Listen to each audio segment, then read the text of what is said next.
हरिओम सभी को। जैसा कि आज आपने वीडियो में देखा कि हमने आज सर्वांगासन का अभ्यास किया, तो आज का पूरा वीडियो हमारे सर्वांगासन पे आश्रित रहेगा, जिसमें सर्वांगासन की विधि, सर्वांगासन की सीमाएं, सर्वांगासन में श्वसन प्रक्रिया किस प्रकार से होती है और महत्वपूर्ण तथ्य जो सर्वांगासन का होगा वो है सर्वांगासन के लाभ, जो हमारे शरीर को किस किस भाग को प्रभाव में लेता है, इसके बारे में डिस्कस करेंगे। तो सबसे पहले हम सर्वांगासन की विधि, सर्वांगासन की विधि में आप जिसमें योगा करते हैं, चाहे वो योगा मैट हो या फिर कंबल हो, जिसमें आप योगाभ्यास करते हैं उसको बिछा लें और पीठ के बल सो जाएं। सोने के पश्चात अपने पूरे शरीर को शिथिल करें। शिथिल करने के बाद लंबी गहरी श्वास अंदर लें और उसे रोकें।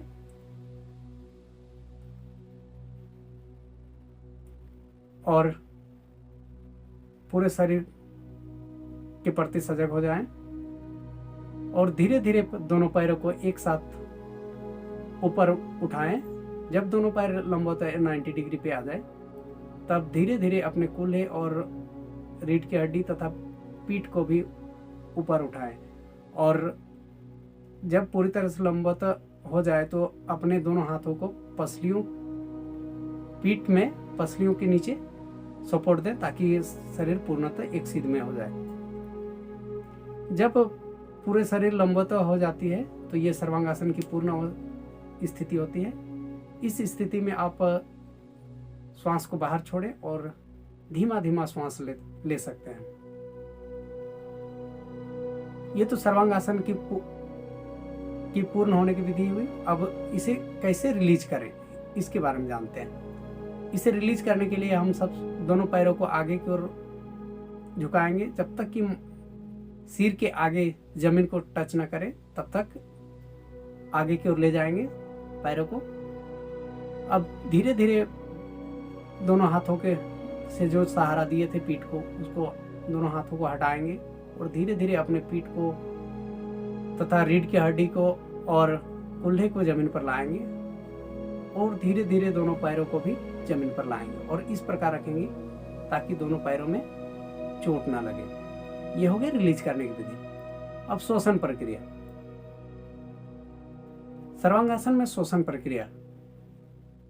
सर्वांगासन में जब हम दोनों पैरों को ऊपर की ओर ले जाते हैं तो श्वास अंदर बंद रहता है। जब हम पूर्ण स्थिति, सर्वांगासन की पूर्ण स्थिति में आ जाते हैं तो हम श्वास को छोड़ते हैं तथा धीमी और गहरी श्वास लेते हैं।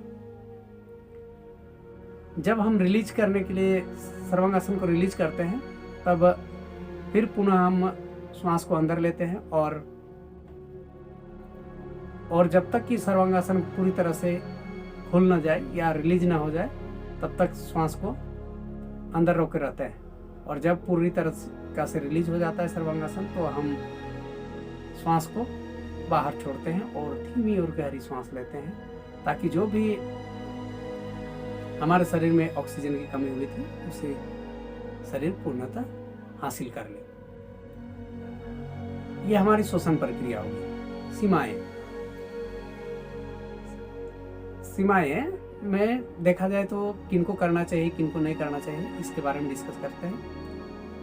जिनकी थायराइड ग्रंथि में प्रॉब्लम हो वो इस आसन का अभ्यास न करें, तथा जिनके रीढ़ की हड्डी तथा गर्दन में किसी प्रकार का सर्जरी हुआ हो वो इस आसन को न करें।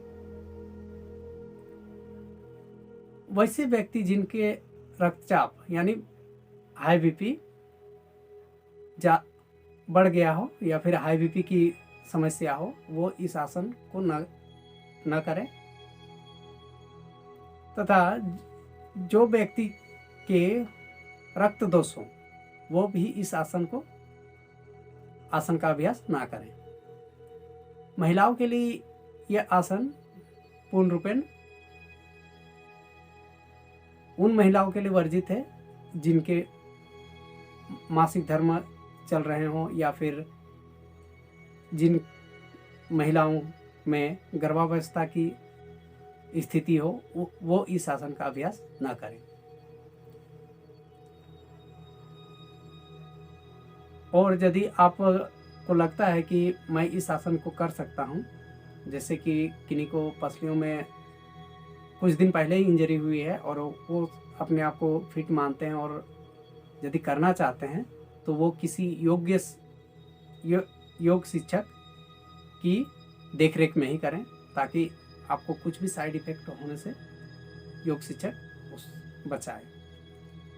यदि आप इसमें जोर ज़बरदस्ती करते हैं और यदि कुछ हो जाती है तो फिर आप इससे निकलने के लिए आपको काफ़ी समय लग जाएंगे। इसलिए आप किसी शिक्षित योग शिक्षक से ही परामर्श लेके ही करें। ठीक है, ये हमारी सीमाएं हो गई। अब लास्ट पड़ाव बचता है आपका लाभ। ये शरीर के किस अंग को प्रभाव करता है या फिर किस अंग पर ये पूर्ण तरीके से रक्षित होता है और पूरे शरीर को बैलेंस करता है। जब हम सर्वांगासन की पूर्ण स्थिति में आते हैं तो हमारे शरीर का सारा भार हमारे गर्दन के निचले हिस्से और कंधों पर आ जाती है, जिससे गर्दन में के निचले हिस्सों पे सारा भार आ जाने से हमारे ठुड्डी में कोमल दबाव पड़ता है और ठुड्डी में हमारे कोमल दबाव पड़ने से वहाँ पे जो थाइमस ग्लैंड है उस पर प्रभाव पड़ता है।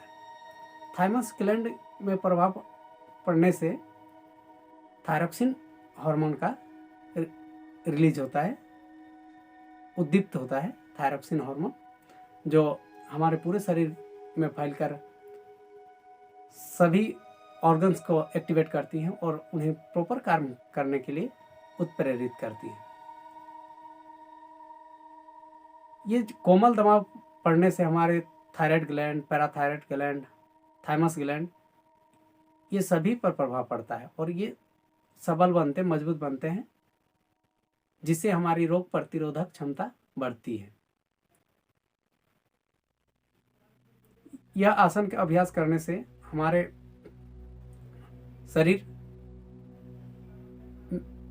शरीर में जो हृदय तथा फेफड़ों में प्रभाव डालती है और दोनों को सबल बनाती है, दोनों में मजबूती प्रदान करती है।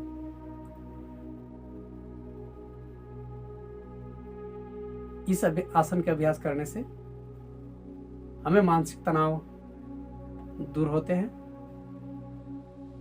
तथा जो व्यक्ति इस अभ्यास को पुनः रेगुलर करते हैं उन्हें मानसिक दबाव की कमी महसूस होती है। इस आसन के अभ्यास को करने से हमारे रक्त का प्रवाह विपरीत दिशा में जाता है, जिससे कि हमारे मस्तिष्क में जो भी इम्प्योरिटी ब्लड यानी कि अशुद्ध रक्त मौजूद रहते हैं वो बाहर निकलते हैं और वहाँ पे शुद्ध रक्त पहुँच के हमारे केंद्रीय तंत्रिका तंत्र की मालिश करते हैं और जिससे वह पूरी तरह से कार्य पे आ जाती है और हमारे मस्तिष्क में जो भी तनाव रहते हैं वो कम होते हैं। इस आसन के अभ्यास से हमारे पाचन तंत्र, श्वसन तंत्र तथा रेस्पिरेटरी सिस्टम पे भी प्रभाव पड़ता है और सभी सबल होते हैं। तो आज का ये वीडियो यहीं पे समाप्त होता है। हमने सर्वांगासन की विधि, श्वसन प्रक्रिया तथा सीमाएं और लाभ के बारे में चर्चा की। यदि आपको ये वीडियो अच्छा लगे तो लाइक करना, शेयर करना और हमारे चैनल को सब्सक्राइब कर देना, ताकि आपको अगले जो भी मैं वीडियो डालूंगा वो आपको मिले और आप इसका लाभ उठाएं। धन्यवाद। हरिओम।